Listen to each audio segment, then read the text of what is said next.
मित्रांनो, आज आपण अर्थशास्त्रामधील पाठ 8 अर्थशास्त्राशी परिचय हा घटक अभ्यासणार आहोत। तर अर्थशास्त्र म्हणजे काय? तर अर्थशास्त्राचा जन्म हा कुठून झाला? तर कौटुंबिक व्यवस्थापनातून काय झाला? अर्थशास्त्राचा काय झाला? जन्म झाला। तर कौटुंबिक व्यवस्थापन म्हणजे काय? तर आपले उत्पन्न आणि त्यातून होणारा खर्च यांचा जो मेळ घातला जातो त्याला काय म्हटलं जातं? व्यवस्थापन असं म्हटलं जातं। तर कौटुंबिक व्यवस्थापन, तर आज आपण काय शिकणार आहोत? अर्थशास्त्राशी परिचय, म्हणजे त्याचं काय घेणार आहोत? स्पष्टीकरण घेणार आहोत थोडक्यामध्ये। तर अर्थशास्त्राचा परिचय आज आपण शिकणार आहोत।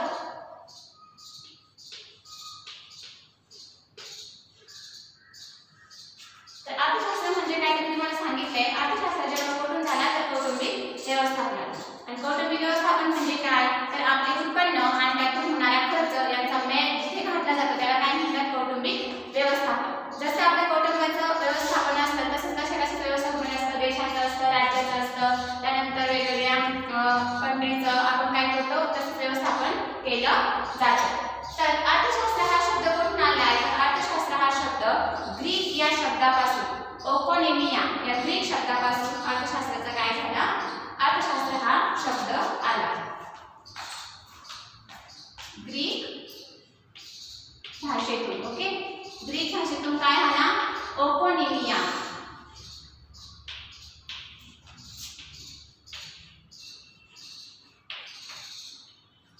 ओकोनोमिया या शब्दापासून इकॉनॉमिक्स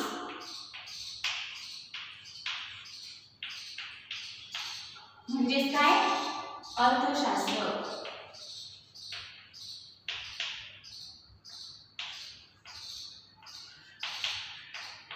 ग्रीक या भाषेतून अर्थशास्त्र हा इकॉनोमिया या शब्दापासून काय आला? इकॉनॉमिक्स म्हणजे अर्थशास्त्र हा आला। तर ॲडम स्मिथ हे कोण आहेत? अर्थशास्त्राचे जनक आहेत। ॲडम स्मिथ माहिती का तुम्हाला? तर हे कोण आहे? ॲडम स्मिथ हे काय आहेत? तर अर्थशास्त्राचे काय हे जनक आहेत। त्यांनी प्रकाशित केलेल्या 1776 या ग्रंथामध्ये, तो ग्रंथ कोणता होता? वेल्थ ऑफ नॅशनल म्हणजे काय? राष्ट्राची संपत्ती। वेल्थ ऑफ नॅशनल राष्ट्राची संपत्ती या ग्रंथामध्ये अर्थशास्त्र हे संपत्तीचे शास्त्र आहे असे प्रतिपादन कोणी केले? ॲडम स्मिथ यांनी केले। तर त्यांनी एक व्याख्या दिलेली आहे, ती व्याख्या अशी आहे, लिहून घ्यायची आहे। पैशाच्या शास्त्राला अर्थशास्त्र म्हटले जाते। ॲडम स्मिथच्या मध्ये व्याख्या काय आहे? पैशाच्या शास्त्राला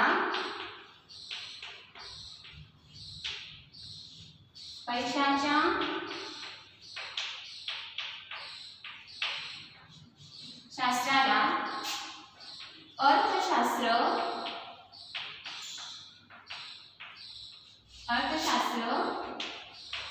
असे म्हटले जाते। ही व्याख्या कोणी केली? ॲडम स्मिथ यांनी केली। आणि ॲडम स्मिथ कोण आहेत? अर्थशास्त्राचे कोण आहेत? जनक आहेत। आणि त्यानंतर मार्शल काय म्हणतात की अर्थशास्त्र म्हणजे काय? माणसाच्या वागणुकीचा अभ्यास। माणसाच्या वागणुकीचा अभ्यास म्हणजे काय? अर्थशास्त्र होय। दुसरी व्याख्या लिहून घ्या। माणसाच्या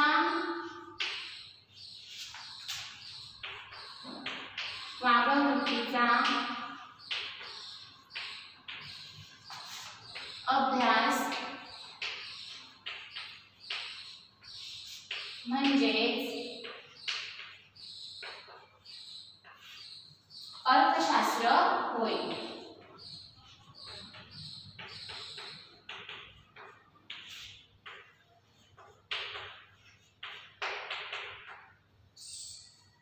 व्याख्या लिहून घ्यायची आहे। मार्शल यांच्या मते काय आहे? तर अर्थशास्त्र म्हणजे काय? माणसाच्या वागणुकीचा अभ्यास।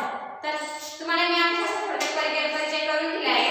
तर आपण काय करू? तर तुम्हाला जर पुस्तकामध्ये पेज क्रमांक 64 पाठ 8 अर्थशास्त्राशी परिचय, त्याच्यामध्ये तुम्हाला एक तपशील दिलेला आहे। त्या तपशिलामध्ये काय दिले? तर तुमच्या महिन्याचा जो तुम्हाला येणारा उत्पन्न आहे किंवा तुम्हाला भेटणारा जो पगार आहे त्या पगाराची रक्कम आणि तुमच्याकडून होणारा खर्च याच्यात जो ताळमेळ घातला जातो त्याला काय म्हणतात?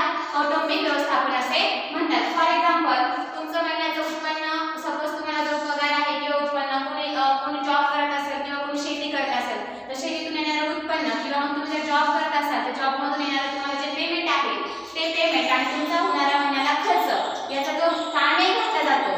फॉर एक्झाम्पल तुमचं उत्पन्न आहे 20,000. 20,000 तुमचं काय झालं, हे उत्पन्न झालं. 20,000 तुमचं उत्पन्न झालं आणि खर्च तुमचा झाला 25,000. म्हणजे उत्पन्नापेक्षा तुमचा खर्च किती वाढवा झाला, तर 5,000 तुमचं एक्स्ट्रा तुम्ही काय केले, खर्च केले. तुमचं उत्पन्न आहे 20,000, तुम्ही खर्च केले 25,000. तर त्याच्यामध्ये तुम्ही कशासाठी खर्च करता. फॉर एक्झाम्पल तुम्ही टीव्हीचं बिल, मोबाईलचा खर्च, रिचार्ज, त्यानंतर भाजीपाला, त्यानंतर घर बिल, पाणी बिल, नंतर तुम्ही कुठेतरी फिरायला जाता, ते पर्यटन किंवा ठिकाणी तिथे येणारा खर्च, त्यानंतर तुम्ही हॉस्पिटलमध्ये जाता तो खर्च, त्यानंतर मनोरंजनासाठी तुम्ही जेवढा खर्च करता. ओके, मनोरंजनासाठी जो खर्च करतात तो तुम्ही काय करू शकता, वापरू शकता. फॉर एक्झाम्पल तुम्ही पर्यटन फिरायला जाण्यासाठी म्हणजेच काय,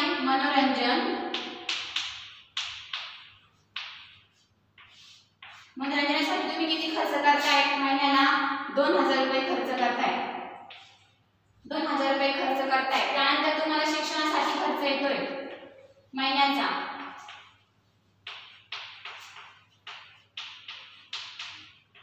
शिक्षणासाठी म्हणजे काय असेल, तुमचं बस भाडं असेल किंवा मग तुम्हाला पुस्तकं, वह्या, पेन यासाठी किंवा शाळेचा पोशाख यासाठी तुम्हाला खर्च येतोय 2,000 रुपये.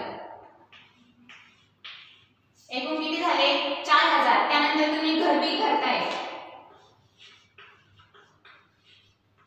घराचं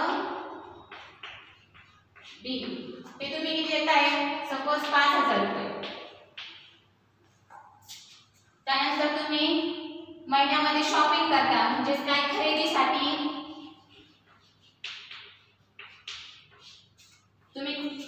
देताय 5,000 रुपये. त्यानंतर किती झाले, 5 + 10 4 14. त्यानंतर दवाखान्याचा खर्च.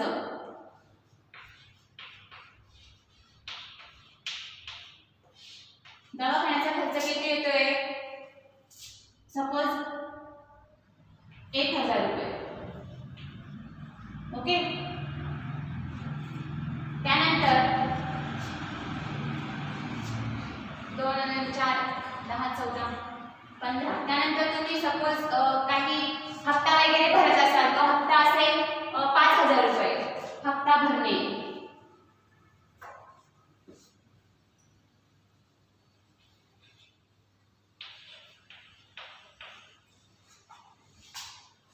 घर खर्च,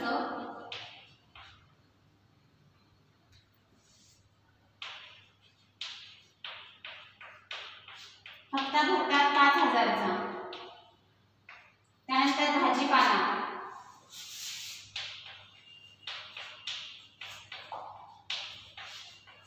आणतात सपोज 1,000 रुपयाचा. किराणा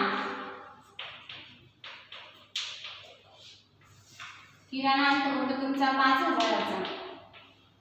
किती झाले, 5 × 5 10 12 13 14 15 16 17 18 19 20 21 22 23 24 25.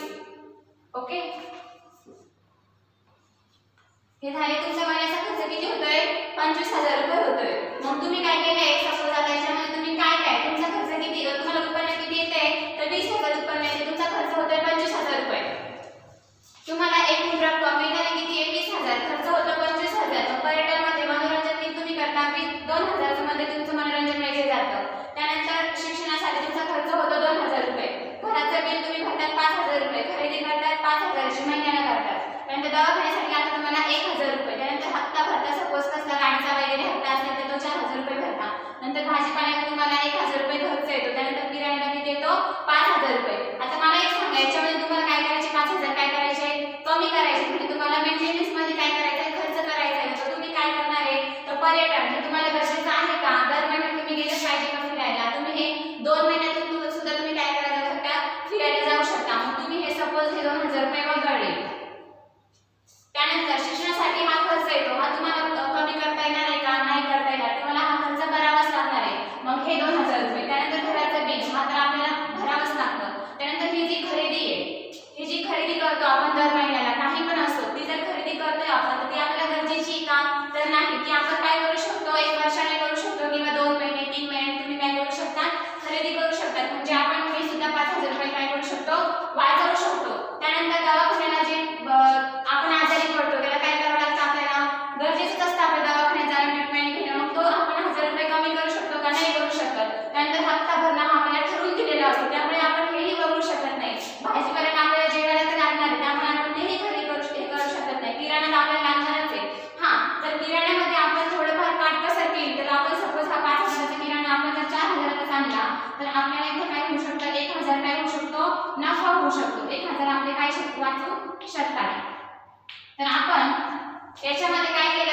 किती किती हजार आपण कमी केले, सपोज हे 2000 हे 5000 म्हणजे 7000. त्यानंतर हे किराणा आहे त्याच्यामध्ये आपण 4000 चा किराणा आणला तर हे 1000.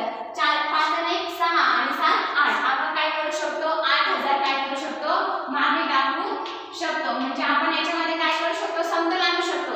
आपला जो महिन्याचं उत्पन्न आणि आपण जो खर्च करतो त्याच्यामध्ये आपण काय करू समतोल साधून आपण 8000 रुपये वाचवू शकतो. म्हणजे आपला जो पेमेंट आहे 20000. आपण 75 खर्च करतोय म्हणजे 8 आपण किती एक्स्ट्रा करतोय 8000 एक्स्ट्रा करतोय. याच्यामध्ये 5000 एक्स्ट्रा करतोय आणि त्याच्यामध्ये आपण 2000 आपल्याला काय होतोय तोटा होतोय. म्हणजे आपलं जे येणारं पेमेंट त्याच्यामध्ये आपल्याला काही शिल्लक राहत नाहीये. तर अशा प्रकारे आपण जे दररोज वापरण्यात येणाऱ्या ज्या वस्तू किंवा हे आणि त्यांचा जर तोल साधला तर आपण काय करू शकतो कौटुंबिक व्यवस्थापन काय करू शकतो योग्य पद्धतीने करू शकतो. ओके, हे समजले सगळ्यांना कौटुंबिक व्यवस्थापन. कौटुंबिक व्यवस्थापन म्हणजे कौटुंबिक व्यवस्थापनामध्ये अर्थशास्त्राचा काय होतो खूप मोठा काय आहे तर वाटा आहे. सगळ्यांनी व्याख्या लिहून घेतली आहे. सगळ्यांनी व्याख्या लिहून घ्यायची आहे की तो ग्रीक कोकोनिमिया हा शब्द कोणता आहे तर ग्रीक शब्द आहे. त्यानंतर आपण पुढचा प्रकार घेणार आहोत अर्थशास्त्राचे प्रकार. तर अर्थशास्त्राचे प्रकार कोणते कोणते मागच्याच आपण मागच्या पाठात आपण शिकलो आहोत अर्थशास्त्राचे प्रकार. अर्थशास्त्राचे प्रकार. अर्थशास्त्राचे किती प्रकार पडतात सांगू शकता कोणी? आपण मागील पाठामध्ये अर्थशास्त्राचे प्रकार शिकलो होतो. तर अर्थशास्त्राचे एकूण किती प्रकार पडतात तर 3 प्रकार पडतात. त्यामध्ये पहिला काय आहे भांडवलशाही अर्थव्यवस्था, दुसरा आहे समाजवादी अर्थव्यवस्था आणि तिसरा आहे काय मिश्र अर्थव्यवस्था. तर आपल्या भारताची अर्थव्यवस्था कोणत्या प्रकारची आहे बरं माहिती का कुणाला?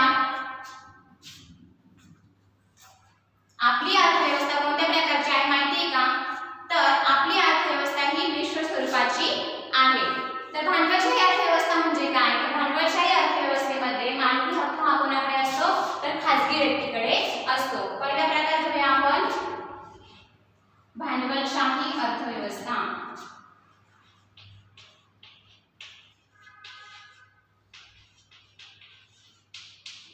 भांडवलशाही अर्थव्यवस्था.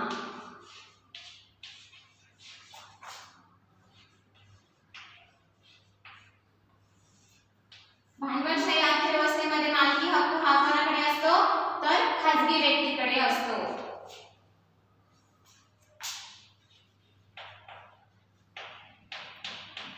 खाजगी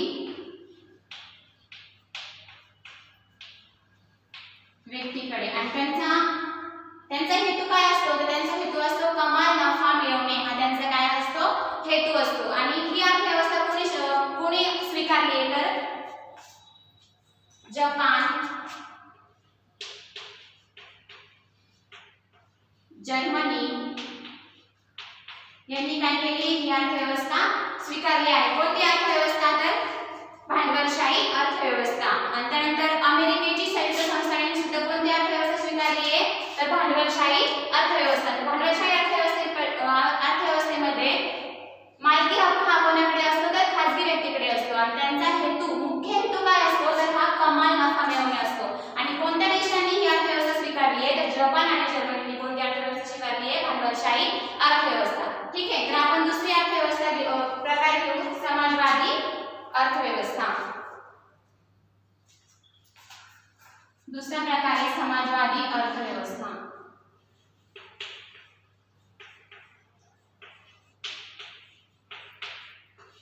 समाजवादी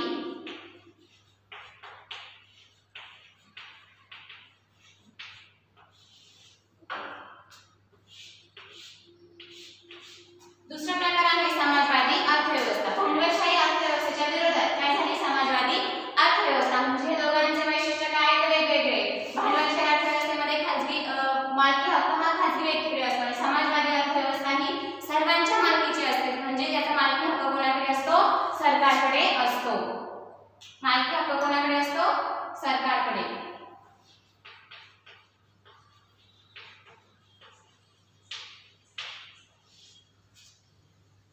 सरकारकडे मालकी हक्क. समाजवादी अर्थव्यवस्था कोणत्या कोणत्या देशांनी स्वीकारली आहे तर चीन, रशिया या देशांनी काय केली आहे समाजवादी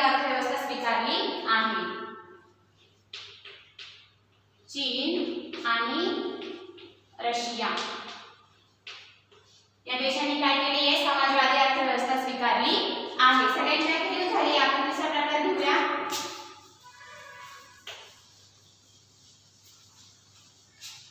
मिश्र अर्थव्यवस्था. तिसरा प्रकार काय आहे मिश्र अर्थव्यवस्था.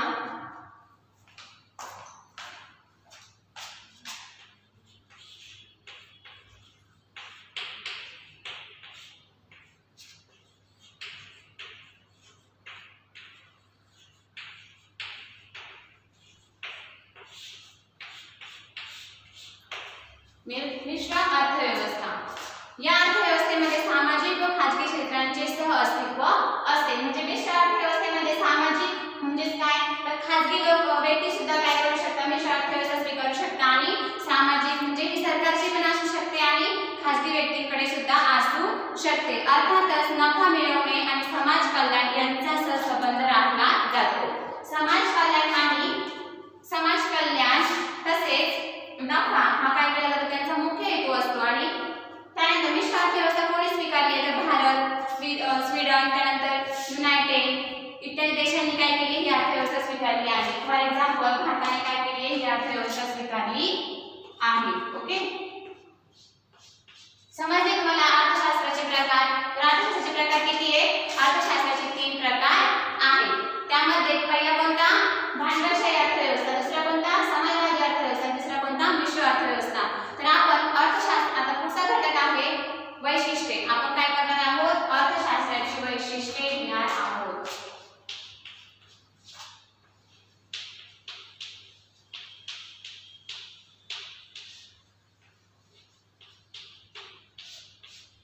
अर्थशास्त्राची वैशिष्ट्ये. अर्थशास्त्राची प्रमुख वैशिष्ट्ये किती आहेत तर 5 अर्थशास्त्राची वैशिष्ट्ये आहेत. त्यामध्ये पहिला आहे लोकसंख्या, त्यानंतर भौगोलिक क्षेत्र व नैसर्गिक साधन सामग्री, राजकीय सार्वभौमत्व, त्यानंतर व्यवसाय.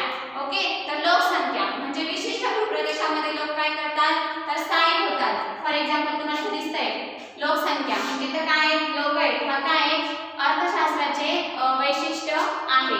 त्यानंतर भौगोलिक क्षेत्र व नैसर्गिक साधन सामग्री. भौगोलिक क्षेत्र म्हणजे काय ते तुम्हाला झाडं पाणी वगैरे दिसत आहे. त्यानंतर नदी दिसते, क्षेत्र दिसते, नैसर्गिक साधन सामग्री दिसते. त्यानंतर पुढचं वैशिष्ट्य आहे राजकीय सार्वभौमत्व. राजकीय सार्वभौमत्व हे महत्त्वाचं वैशिष्ट्य आहे. अर्थशास्त्राचं महत्त्वाचं वैशिष्ट्य कोणतं आहे राजकीय सार्वभौमत्व. त्यानंतर व्यवसायामध्ये किती प्रकारचे असतात प्राथमिक व्यवसाय, द्वितीयक व्यवसाय, तृतीयक व्यवसाय हे 3 व्यवसाय असतात. ओके त्यामध्ये प्राथमिक व्यवसाय तुम्हाला दिसतोय शेती करताना जे माणूस दिसतोय तो काय झाला प्राथमिक व्यवसाय झाला. त्यानंतर द्वितीयक व्यवसाय म्हणजे काय तर प्राथमिक व्यवसायावर आधारित जे उद्योग धंदे उभारले जातात त्याला काय म्हणतात द्वितीयक व्यवसाय असे म्हणतात. त्याच्यामध्ये काय येऊ शकतं तर कारखाने येऊ शकतात. ओके म्हणजे प्राथमिक व्यवसाय आधारित. फॉर एक्झाम्पल जर आपण शेतामध्ये जर कापूस पिकवला तर त्याच्यावर कापूस ऊस जर पिकवला तर कापसावर आधारित द्वितीयक व्यवसाय काय केला जाऊ शकतो कापड निर्मिती. ओके त्यानंतर द्वितीयक व्यवसायामध्ये काय येऊ शकतं सेवा म्हणजे काय येऊ शकतं त्याच्यामध्ये वैद्यकीय सेवा वगैरे असू शकतात. डॉक्टर, शिक्षक, वकील हे काय झाले व्यवसाय झाले. हे काय अर्थशास्त्राचे काय झाले वैशिष्ट्य झाले. ठीक आहे तर त्यामध्ये विविध साधनांचा वापर करून लोकांच्या अमर्यादित गरजा कशा भागवल्या जातात यामध्ये याचा अभ्यास कशामध्ये केला जातो तर अर्थशास्त्रामध्ये केला जातो. अर्थशास्त्र म्हणजे काय तर विशिष्ट भूप्रदेशातील उत्पादन वितरण आणि वस्तू व सेवांचे उपभोग यांच्याशी संबंध उपक्रम होय. त्यानंतर अर्थशास्त्राचे स्वरूप व क्षेत्र. अर्थशास्त्रामध्ये काय केलं जातं वेळ, पैसा, भूमी, श्रम यांचा वापर कसा करायचा याचं मार्गदर्शन आपल्याला कशातून भेटतं तर अर्थशास्त्रातून भेटतं. ठीक आहे तर त्यानंतर मानवाच्या प्रगतीत अर्थशास्त्राचे काय अनन्यसाधारण महत्त्व आहे. अर्थशास्त्र हे महत्त्वपूर्ण सामाजिक शास्त्र काय आहे. अर्थशास्त्र हे काय महत्त्वपूर्ण सामाजिक शास्त्र आहे. त्यानंतर अर्थशास्त्र हे महत्त्वपूर्ण शेती व्यवसाय, वित्तपुरवठा, दैनंदिन याच्यामध्ये काय केलं जातो तर अर्थशास्त्राचा पुरेपूर वापर केला जातो. या अर्थशास्त्राच्या मानवाला काय सर्वात मोठा मदत कशातून होते तर अर्थशास्त्रातून होते. त्यानंतर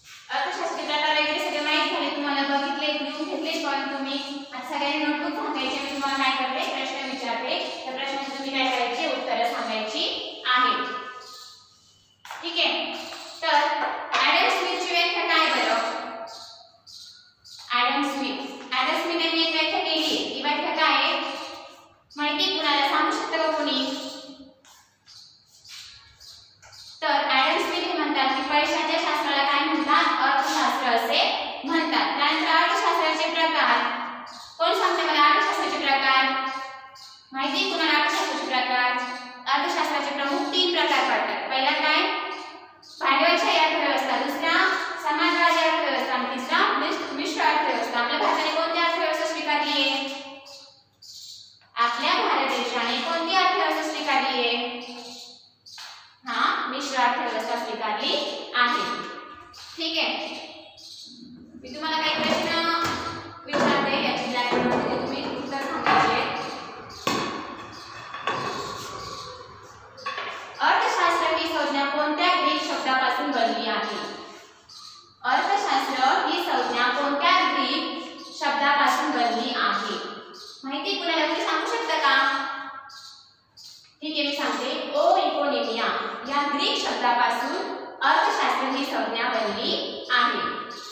तर व्यक्तिगत किंवा कौटुंबिक व्यवस्थापनात कोणत्या आर्थिक घटकांशी संबंधित असते? व्यक्तिगत किंवा कौटुंबिक व्यवस्थापन कोणत्या आर्थिक घटकांशी संबंधित असते?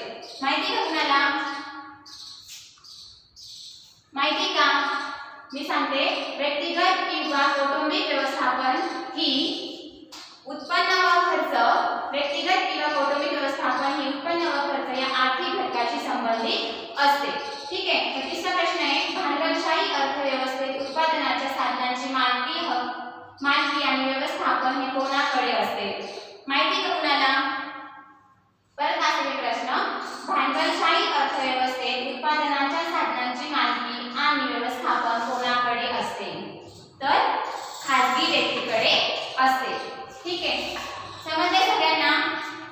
आज आपण काय शिकलो? अर्थशास्त्राची परिचय. त्यामध्ये आपण अर्थशास्त्र ही संज्ञा कोणत्या भाषेतून आली, त्याचे जनक कोणते, त्यांनी कोणत्या ग्रंथामध्ये काय संबोधले होते, त्यानंतर अर्थव्यवस्था म्हणजेच काय, कौटुंबिक व्यवस्थापन म्हणजेच काय, अर्थव्यवस्था होय.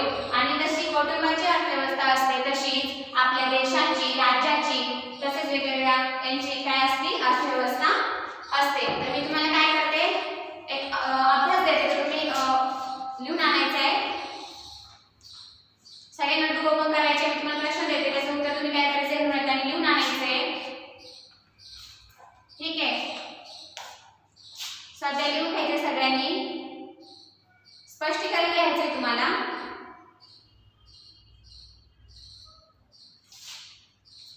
भारताची अर्थव्यवस्था मिश्र स्वरूपाची असते. भारताची अर्थव्यवस्था मिश्र स्वरूपाची आहे. लिहिले सगळ्यांनी. भारताची अर्थव्यवस्था ही काय, मिश्र स्वरूपाची आहे. याचं काय करायचं, तुम्ही स्पष्टीकरण लिहून आणायचं आहे. समजलंय सगळ्यांना? ठीक आहे, चालेल. थँक्यू.